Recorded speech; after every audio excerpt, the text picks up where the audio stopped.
Vous pensez qu'il est difficile de réduire votre accent quand vous parlez chinois?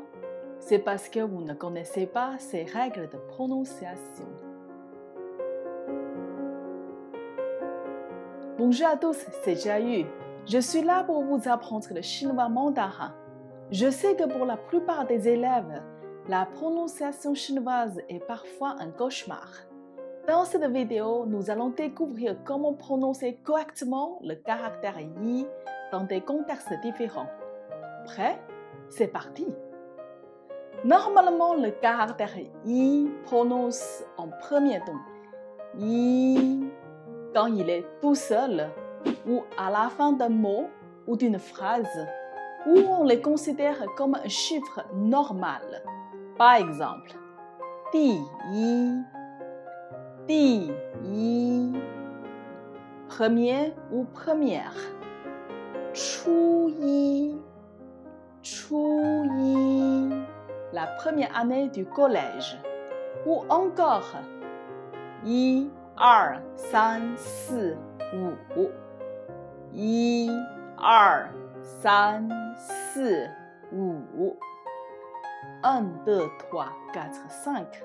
Vous voyez, dans ces trois cas, je prononce le caractère yi en respectant sa prononciation de base, le premier ton yi. Ce n'est pas difficile, n'est-ce pas? Et si ça pouvait continuer comme ça, ce serait encore plus beau, je crois. Sauf là, il y a des exceptions. Cependant, le caractère yi change en quatrième ton quand il est devant un caractère d'un premier ton, deuxième ton et du troisième ton. Par exemple, 一杯水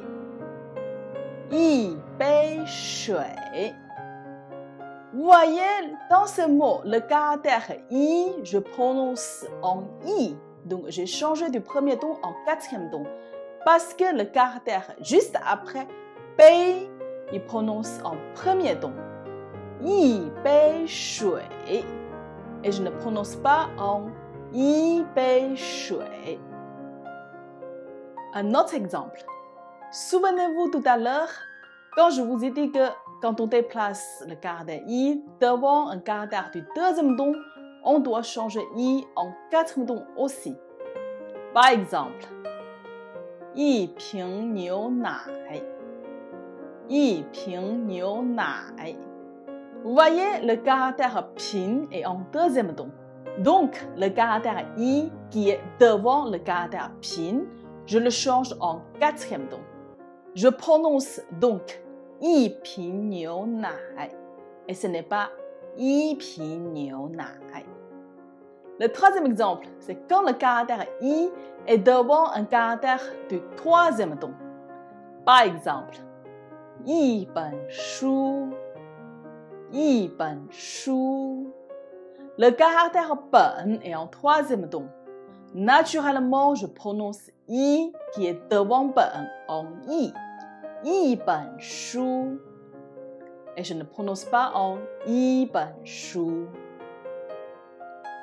Toutefois, les exemples que je viens de vous donner ne conviennent pas à tous les cas. Le caractère i, quand il rencontre un caractère du quatrième ton, il change automatiquement en deuxième ton. Par exemple, 一个蛋糕 Vous voyez, le caractère que est en quatrième ton. De ce fait, le caractère yi est devant le caractère que. Donc, naturellement, je change le caractère yi en deuxième ton. 一个蛋糕 Et ce n'est pas 一个蛋糕. Un autre mot, 一样 Et ce n'est pas 一样. Voilà, c'est tout pour aujourd'hui. J'espère que vous avez aimé cette vidéo. À la prochaine. Ciao.